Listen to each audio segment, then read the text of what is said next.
தமிழக மக்கள் அனைவருக்கும் ஒரு அன்பான வணக்கத்தை தொடுத்து நம்ம வீடியோ ஸ்டார்ட் பண்ணிக்கலாம். அதாவது வீடியோக்குள்ளே போகிறதுக்கு முன்னாடி நீங்கள் நம்ம சேனலுக்கு புதிய பார்வையாளர்களாக இருந்தீங்கன்னா மறக்காமல் நம்ம சேனலை சப்ஸ்கிரைப் பண்ணிக்கோங்க. அரசியல் தொடர்பான நிகழ்வுகளை உடனுக்குடன் தெரிஞ்சுக்க நம்ம சேனலை சப்ஸ்கிரைப் பண்ணிக்கோங்க. வாங்க மக்களே, வீடியோக்குள்ளே போகலாம். தமிழக மக்களே பயப்பட வேண்டாம். எஸ்ஐஆர் என்றால் இதுதான் தேர்தல் ஆணையம் அறிவிப்பு. அதாவது உங்கள் வீட்டில் உங்கள் ஊரில் வந்து பார்த்திங்கன்னா அனைவருமே எஸ்ஐஆர் ஃபார்ம் ஃபில் பண்ணணும். இந்த ஃபார்மை ஃபில் பண்ணி கொடுத்தா தான் உங்களால் ஓட்டு போட முடியும் என்று சொல்லியிருப்பார்கள். இது உங்கள் அனைவருக்குமே தெரியும். இதற்காக தான் வந்து பார்த்திங்கன்னா நிறைய கட்சிகள் போராட்டத்தில் இறங்கியிருக்கிறது. கண்டன ஆர்ப்பாட்டமாக இப்பொழுது கூட தாவேக வந்து பார்த்திங்கன்னா தமிழகம் முழுவதும் எஸ்ஐஆர் எதிர்த்து கண்டன ஆர்ப்பாட்டம் வந்து பார்த்திங்கன்னா நடத்தியிருந்தார்கள். அது ஏன் எதற்கு என்று முழுமையாக தெளிவாக சொல்கிறேன், கேளுங்க. அதாவது எஸ்ஐஆர் ஃபார்ம் என்றால் என்னவென்றால் தமிழகத்தில் யார் யார் இருக்கிறார்கள் என்ற ஒரு கணக்கெடுப்பதற்கான ஒரு இதுதான் பார்த்திங்கன்னா எஸ்ஐஆர் ஃபார்ம் என்று சொல்லியிருக்காங்க. அதாவது இப்பொழுது நீங்கள் இருக்கிறீர்கள் இல்லை என எப்படி எங்களுக்கு தெரிகிறது அப்படின்றதுக்காக தான் வந்து பார்த்திங்கன்னா எஸ்ஐஆர் ஃபார்ம்ன்றது ஒன்று கொடுத்துருக்காங்க. இப்பொழுது நீங்கள் இல்லை எனில் நாங்கள் உங்களுக்கு வந்து பார்த்திங்கன்னா ஓட்டளிப்பதற்கான ஸ்லிப்பை வந்து தராமல் இருப்போம்.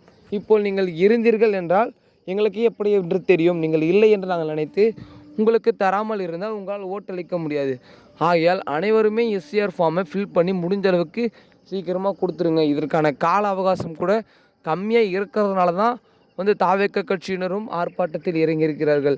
ஏனென்றால் இவங்க இப்பொழுது திடீரென்று கொடுக்கவே நிறைய எளிய மக்கள் வந்து பார்த்திங்கன்னா இதை போய் சேராது.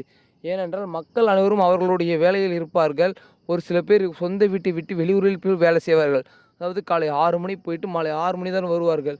இப்பொழுது அந்த எஸ்ஐஆர் ஃபார்ம் அவர்கள் வீட்டிற்கு எப்படி போய் சேரும், எப்படி ஃபில் பண்ணணும் என்று எப்படி தெரியும், இந்த ப்ராசஸ் நடந்து முடிஞ்சு இவர்களுக்கு எப்போ ஸ்லிப் வரும் அப்படின்ற ஒரு கேள்விக்குறியே இருக்கிறது. இதனால் வந்து பார்த்திங்கன்னா ஒரு மிகப்பெரிய நெருக்கடி தமிழக மக்களுக்கு. அதனால் நீங்கள் யாரும் பயப்பட வேண்டாம். இதை நீங்கள் ஃபோன்லேயும் கூட பண்ணலாம். அதாவது ஆன்லைனில் கூட நீங்கள் இதை வந்து பார்த்திங்கன்னா ஃபில் பண்ணிக்கலாம். அதுக்கான வெப்சைட் லிங்க் கீழே கமெண்ட் செக்ஷனில் பின் பண்ணுற மக்களே மறக்காமல் கமெண்ட்டில் லிங்க்குன்னு சொல்லிட்டு கமெண்ட் பண்ணுங்கள். நான் மறக்காமல் கமெண்ட் செக்ஷனில் வந்து கமெண்ட் பண்ணுறேன். பொறுத்திருந்து பார்க்கலாம். இதற்காக ஒரு தேதியாச்சு இவங்க வந்து நீடிக்க போகிறார்களா இல்லையா அப்படின்றத மறக்காமல் இது எல்லாருக்கும் ஷேர் பண்ணுங்கள். எஸ்ஐஆர் ஃபார்ம் என்று நிறைய பேர் பயந்து கொண்டு இருக்கிறார்கள். அதனால் எஸ்ஐஆர் ஃபார்ம் ஒரு முக்கியமான ஃபார்ம் தான். அதை நீங்கள் ஃபில் பண்ணி கொடுத்தா மட்டும்தான் உங்களால் வருகிற 2026 சட்டமன்ற தேர்தலில் இந்த தேர்தலில் இருந்தாலும் ஓட்டளிக்க முடியும். ஆகையால் கொஞ்சம் மறக்காமல் அது கொஞ்சம் தயவு செஞ்சு அதுக்கு கொஞ்சம் கூட இருந்து சப்போர்ட் பண்ணுங்கள் மக்களே. நீங்களாக தான் சப்போர்ட் பண்ண வேண்டும். இந்த மாதிரியான அரசியல் தொடர்பான நிகழ்வுகளை தெரிஞ்சுக்க மறக்காமல் நம்ம சேனல் சப்ஸ்கிரைப் பண்ணிக்கோங்க. அடுத்த வீடியோவில் அடுத்த காலம் சந்திக்கிறேன். நன்றி, வணக்கம்.